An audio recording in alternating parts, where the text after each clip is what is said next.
আসসালামু আলাইকুম একটু ওয়া সংক্ষেপে। রাহমাতুল্লাহ। আলহামদুলিল্লাহি ওয়াহদা ওয়াসসালাতু ওয়াসসালামু আলা মান লা নাবিয়্যা বা'দা। আমি আব্দুল্লাহ বিন আব্দুর রাজ্জাক। প্রায় ৩ কোটি ৩.৫ কোটি যে জনগণ আছে, তাদেরই একজন প্রতিনিধি বলতে পারেন।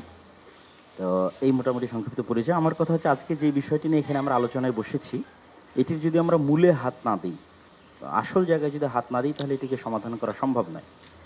বাংলাদেশে যে সকল ধর্মের মধ্যে সম্প্রীতি বিরাজ করে তার সবচেয়ে বড় উদাহরণ হচ্ছে সাইফুল ইসলাম আলিফ হত্যার পরও বাংলাদেশে কোথাও কোনো প্রকার দুর্ঘটনা সংঘটিত হয়নি এবং সকল আলেম ওলামা নিজ নিজ জায়গা থেকে, আমি আমার জায়গা থেকে, সকল জ্ঞানীগুণী আলেম ওলামা নিজ নিজ জায়গা থেকে ফেসবুকে বক্তব্যে সবাইকে শান্ত থাকার আহ্বান করেছে।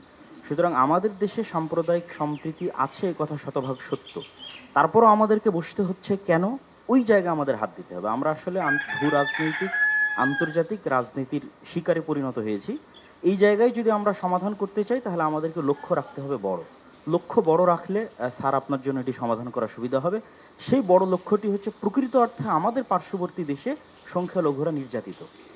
পৃথিবীর ইতিহাসে কোথাও এখন পর্যন্ত কোনো ইবাদতখানা এভাবে ভাঙ্গা হয়নি যেভাবে আগামী ৬ নভেম্বর শুক্রবারের দিন বাবরি মসজিদ আজ থেকে ৫০ বছর পূর্বে ভাঙ্গা হয়েছে।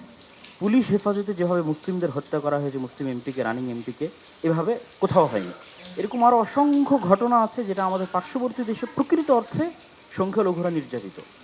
আমাদের দায়িত্ব মানুষ হিসেবে এবং তাদের পার্শ্ববর্তী দেশ হিসেবে, এবং 47-এ আমরা যে ওয়াদা দিয়ে এই দেশটাকে স্বাধীন করেছিলাম, সেই ওয়াদা রক্ষার্থে আমাদের দায়িত্ব হচ্ছে আমাদের পার্শ্ববর্তী দেশের সংখ্যালঘু নির্যাতনের প্রতিবাদে আমাদেরকে আওয়াজ উঠানো।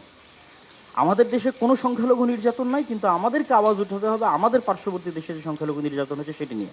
এই জন্য আমি আহ্বান জানাবো আমাদের মাননীয় প্রধান উপদেষ্টার প্রতি যে তিনি যেন এই বিষয়টির প্রতি দৃষ্টি দেন এবং সবাই আপনার সাথে আছে। গতকাল রাজনৈতিক দলগুলোকে দেখেছেন, আজকে ধর্মীয় নেতাদের দেখছেন, সকলেই আপনার সাথে আছে এবং আপনার হাতকে মজবুত করার জন্য দেশে যে জাতিগত ঐক্য তৈরি হয়েছে এটিকে আপনি সাহস হিসেবে ধরে নিন।